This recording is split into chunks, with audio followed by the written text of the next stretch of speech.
So, I spent the last few days playing around with the Xiaomi Mi A2, and to give you an idea of how much I like it, if someone had just handed me the phone without giving me a price tag, I would have said, this feels like a really solid €400 phone.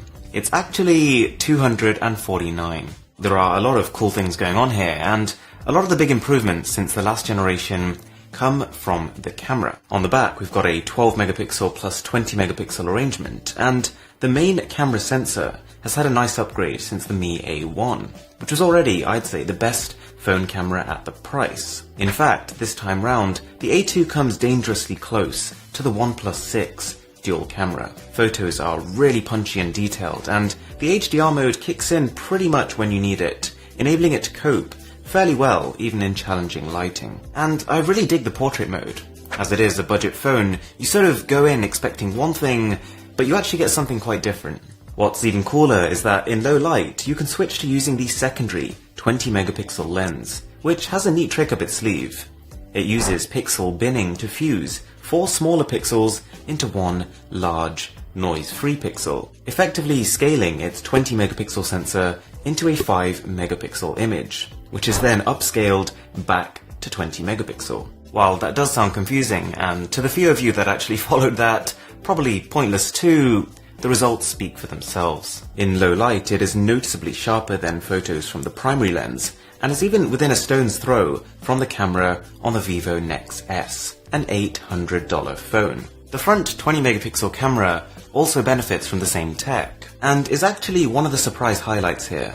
It uses Xiaomi's new Beauty Engine 4.0 for even more intricate face embellishment. And it's a feature that I don't hate when it's on its lighter settings. And there are even more options to make yourself beautiful than ever before.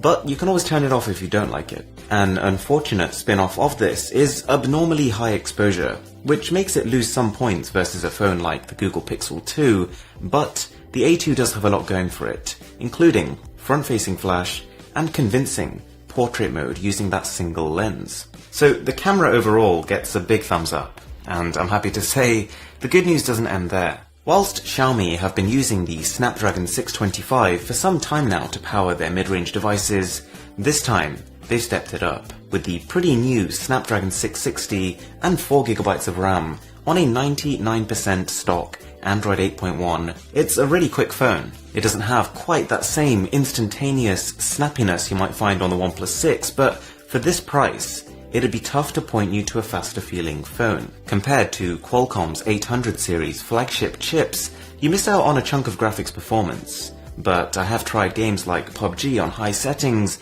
Darkness Rises, and it is 30 frames per second solid. So if this isn't the first video you've watched on the device, you might already know that this is an Android One phone. What does that mean? Android One is essentially a guarantee from Google that you're getting a solid and stable version of Android, free from bloatware and malware.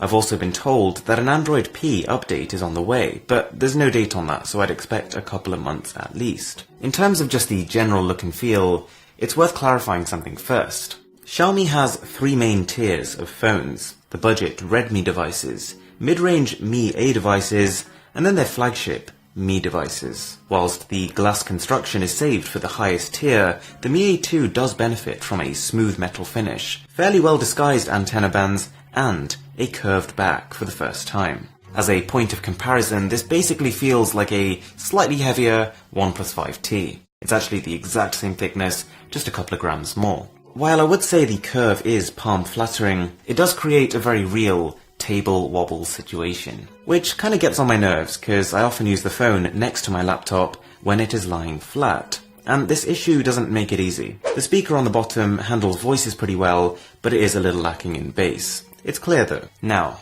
as a smartphone that barely hits the €250 mark, it's not like there are no compromises.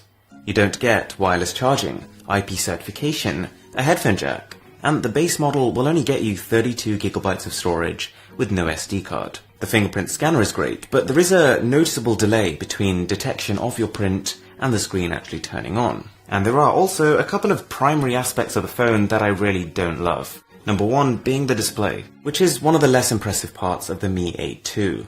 It's a 5.99-inch 1080p LCD panel. You do get the sort of modern rounded corners, but I kind of feel like they've taken this a bit far. My personal opinion is that the curves on the display and the body together make it look like a bit of a toy from the front. It's a bang-on average screen, robust but with an unglamorous colour profile, okay contrast, and viewing angles that are good for about 165 degrees, after which the phone becomes, well, less good. The other thing is the battery, which is very mid-range. You've got 3000 mAh of capacity and 10 watt charging. So you're looking at about a 2-hour charge time that'll get you about 5.5 hours of pretty heavy screen on time. And I mean, it's solid. The battery life is good enough that you won't be worried about it, but at the same time not good enough that you'll be impressed or surprised by it. Okay, so here's the verdict. 2 of my biggest complaints with the phone are still areas that it is average in for the price. And it's only because the camera and the performance are so good that these seem like flaws in comparison. Compared to a flagship phone, you'll miss the little things like the lack of storage, like the lack of water resistance, but the fundamentals on the Mi A2 are surprisingly close.